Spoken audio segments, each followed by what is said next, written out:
Cricket Mavericks.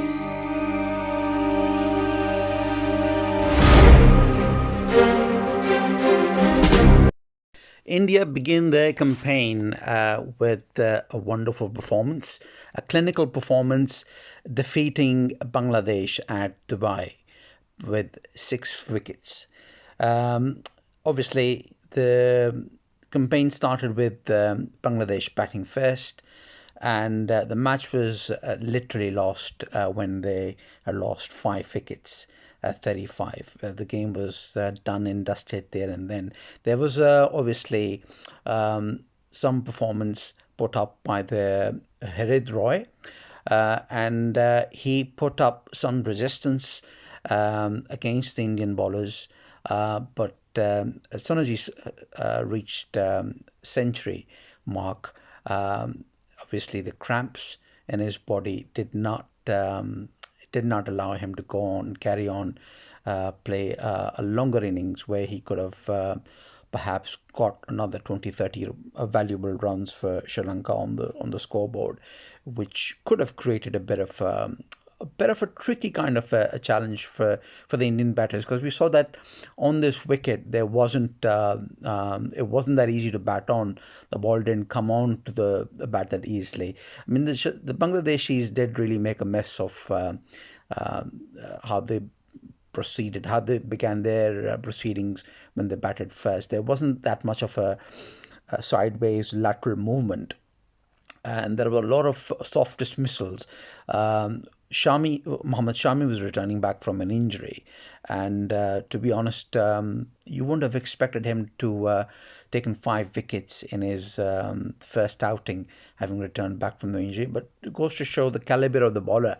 This was his, I believe, if I'm not wrong, ninth or tenth four wicket haul plus in ICC events, and he's shown why he is truly a world class bowler.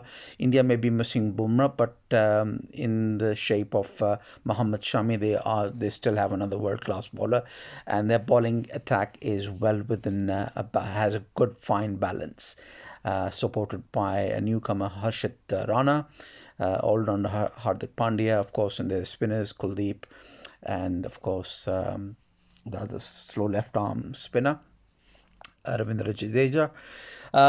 So really, as far as Bangladesh is concerned, they didn't really make much of the opportunity as far as their opening match was concerned. The Indian bowlers really wrapped it up sweetly, making sure all the boxes are checked. Obviously, Shami leading the bowling attack with wonderful bowling figures over there, picking up a 5 wicket haul.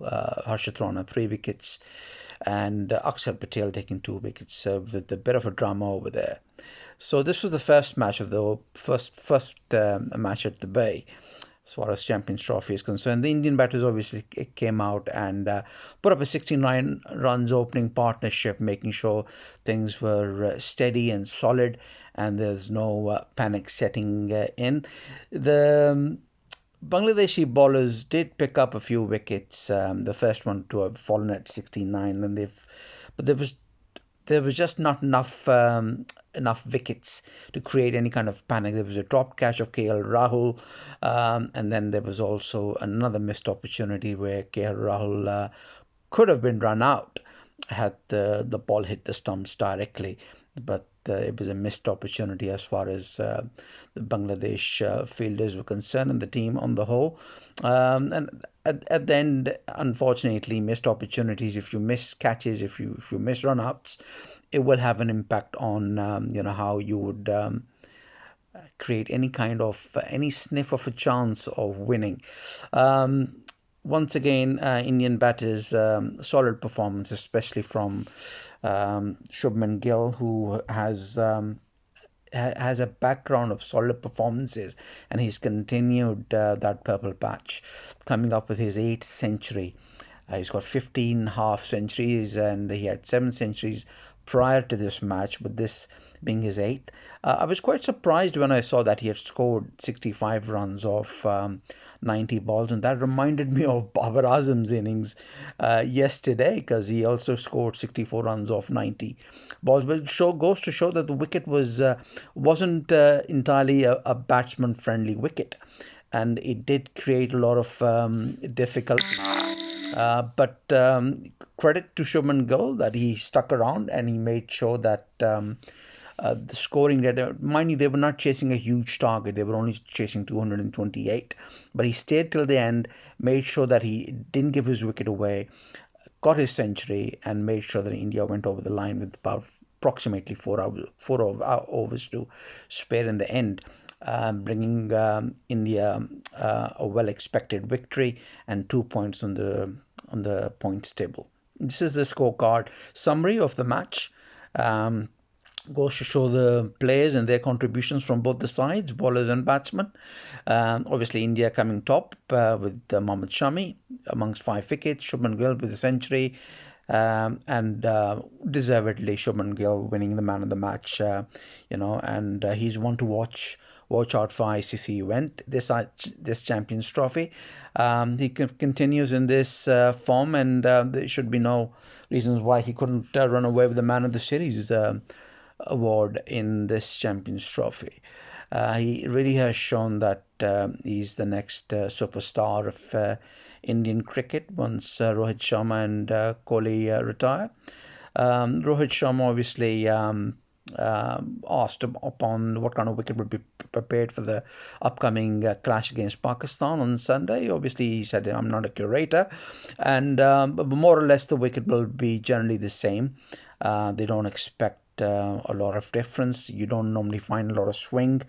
Wickets are generally slow and good to bat, though this one was not ideal wicket to bat on, but obviously there's more likelihood there will be a fresh strip used for Sunday's match against Pakistan on the 23rd of February. That's what the Group A fixtures stand at.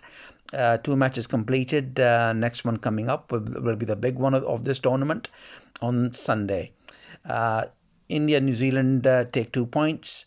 Pakistan and Bangladesh obviously have 0 points. So as far as India's tag as favorites of winning this Champions Trophy is concerned, it certainly seems to be on course, and it would take a miracle for Pakistan really with their current circumstances of the team balance and the kind of mindset, mediocre mindset is prevailing amongst the team management, skipper and the overall team.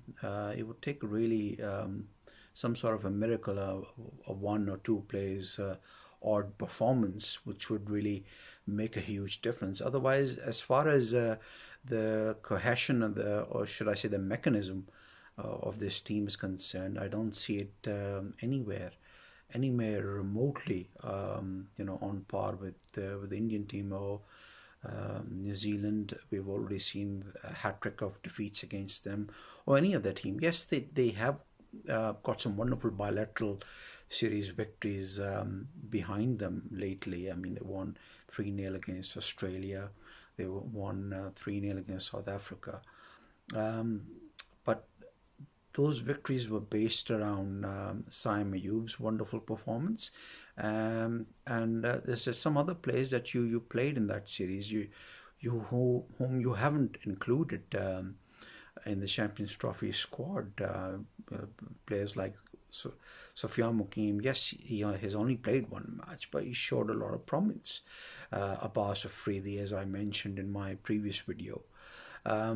So in order to really challenge this Indian team, you would really first you need to sort out your team combination. Your opening pair needs sorting out. The middle order has a lot of uncertainty, depending on what kind of wicket will be prepared. Remember, it is Dubai. It's not England, Australia, South Africa, New Zealand, where you're going to have fast, bouncy wickets or wickets which offer lateral sideways movement. Dubai, Abu Dhabi, Sharjah wickets have always been slow, good for batting generally. unless you're a bowler with a lot of skills, a lot of subtle variations, and you know how to reverse swing the old ball. Yes, there's two balls used international white ball cricket for the last many years now, but still, nevertheless, you should have that kind of capability that the Pakistani bowlers of the yesteryears have shown. Um, Really, the likes of Shaheen and Naseem and Haris Rauf, they'll really need to come up with a lot of improvement in their skills. And so far, the last couple of matches we have witnessed, it doesn't really bode a lot of promise for the upcoming, epic encounter against arch rival India. India would not only be favourites, in fact, I'll be surprised if they don't win that match one-sided. I don't. So I don't think there's going to be any other different result. India is a firm favorite not only to win this Champions Trophy, but firm favorite to win the biggest match of this Champions Trophy 2025, which will be the epic encounter against arch rival Pakistan on the 23rd of February on Sunday at Dubai International Stadium. Unless a Pakistan team, have a few players who play match-winning innings, really. In terms of, they may come up with an odd, victory, but going forward, as far as consistency is concerned, it's a huge question mark. And unfortunately, I don't really see them pulling it off. Captain seems to be clueless. Mohammad Rizwan, I don't think he has that kind of caliber yet. And the resources he has, middle order is uncertain. Babar Azam is playing with an shelf. He plays for himself. Rizwan himself takes up a lot of deliveries at times. And up the order, we're missing Saim Ayub, and now Fakhr Zaman has been ruled out because of the injury, which means we're gonna have two makeshift openers. Whether they'll continue with Saud Shakil, waits to be seen. Who else is going to be the other opener? Can't be Babar Azam. He needs to be someone else. Are they going to take a gamble with Kushtal Shah, or will Mohammad Rizwan take up the responsibility and promote himself? Waits to be seen. Kamran Ghulam, Tayyib Tayyar has shown a lot of potential and promise, but he needs to convert those 20-30s into 50 plus scores, and he needs to avoid getting out in mid wicket. What are the batting coach and head coach are exactly paid to do exactly? If we, as bystanders, as neutral observers, can see that a certain player is making a repetitive mistake, is repeating the same mistakes over and over again, what are these paid specialists exactly doing? What is exactly their job specification? Aren't they supposed to be ironing out these creases? So far, it's Tayyip Tahir really needs to work on this himself.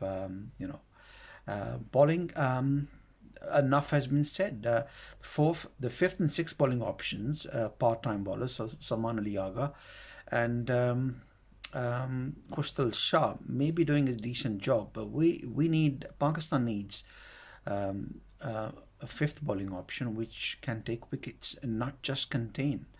Um, well, so that's it basically, as far as analysis is concerned for after today's match, and for prospects ahead. I will be covering Group A's matches as well, and so look forward to seeing you again next time. Thank you.